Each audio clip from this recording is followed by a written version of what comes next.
تلميذي ومن لا. القرآن ونعانق وإياكم حلاوة الإيمان.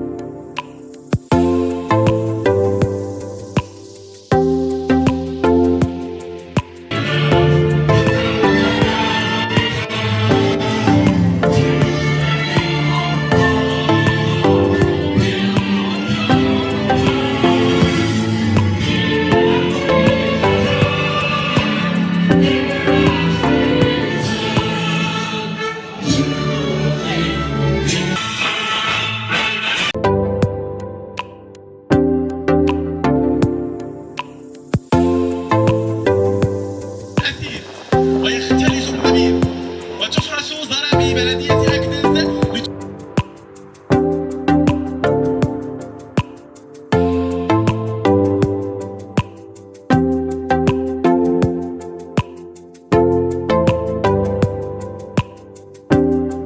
الحفل هذا راه درناه باش نشكروا اولا المتميزين المتفوقين ونحفزوهم، وكذلك باش يدار حتى واحد الحافز بالنسبه للتلاميذ الاخرين باش يحدوا حدواهم.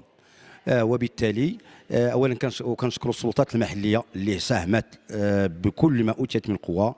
نشكر السيد عامل اقليم زاكوره اللي حتى هو متبع جميع ما يقع في اكدز وجميع ما يحدث في اكدز، ودائما كيشجعنا في هذه المبادرات هذه. ونشجعوا كذلك السيد الباشا ديال المدينه ديال اكدز اللي حتى هو واقف 24 ساعه على 24 ساعه على اساس انه باش ننجحوا هذه العمليه وكل العمليات مثل عمل تجويد القران، عمليه ديال الدوري ديال رمضان، وان شاء الله مقبلين على مسائل اخرى في المستقبل القريب. بالمناسبه نشكر اقليد محمد السادس اللي سكن اسن العطله ايواس نشلحيت انت ازكاس نشلحيت باش ايماجيغ حتى ادسني لي ينوصل العطله تخلص نفيس الادارات العموميه الادارات الخاصه. وانا بالنسبه لنا كرئيس الجماعه ديال اكدز الباب ديالنا مفتوح للجميع، وحنا للحوار وحنا للناس اللي جاب شي فكره اللي غتفيد وغتزيد شي حاجه للبلاد، حنا مستعدين نمشيو معاه الى ابعد حد. كما كنشكروا كذلك الدرك الملكي اللي هما واقفين معنا، وكذلك القوات المساعده ورجال الامان، وكذلك جميع الاعوان السلطات المحليه وجميع موظفي وموظفات الجماعه ديال اكدز. ونشكر كذلك الساكنه ديال اكدز اللي واقفين معنا وديما واقفين معنا، وكل ما بغيناهم كنلقاوهم وكيحضروا لنا، وكل ما وجهنا لهم نداء والا وكيلبيو الدعوه.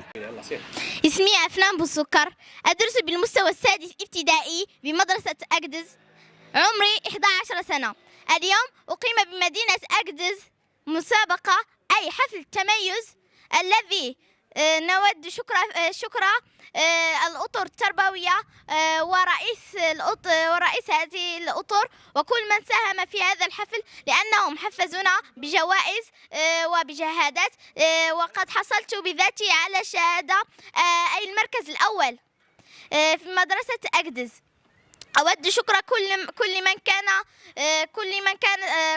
كان قد ساهم في هذا الحفل، وكذلك أريد أن أشكر جميع الأساتذة ووالداي اللذان أشرفا على حسن تربيتي، ورئيس المجلس الجماعي الذي ساهم في تنمية هذا الحفل الباهج. كذلك أود شكر جميع أصدقائي وكل من كان حاضرا هنا، وشكرا. بسم الله الرحمن الرحيم، والصلاة والسلام على سيدنا محمد وعلى آله وصحبه أجمعين. معكم مصطفى قنقو، رئيس جمعية أمهات وأباء أولياء تلاميذ مدرسة الزيتونة، وممثل جمعية أباء أو أمهات أولياء التلاميذ بمنطقة أكدز. اليوم تنحضروا الحفل ديال التمييز اللي كينظموا المجلس الجماعي لمدينة أكدز بالتنسيق مع المؤسسات التعليمية التابعة للنفوذ الترابي له وجمعيات، وبالتنسيق كذلك مع جمعيات آباء أولياء أمور التلاميذ.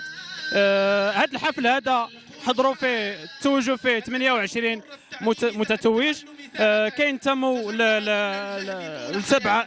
سبع مؤسسات تعليميه، مؤسسات ابتدائيه ثم ثانوي تاهيلي ثم ثانوي الاعدادي.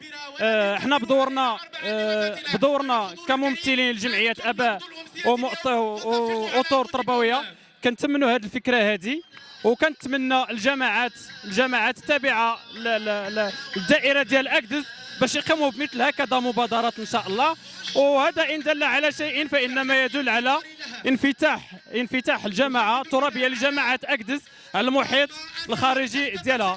كنتمناو ان شاء الله النسخ الجايه ان شاء الله، هذه نسخه اولى، كنتمناو النسخه الثانيه ان شاء الله تكون اعلى جوده ان شاء الله، ويكونوا فيها واحد العدد ديال المتفوقين.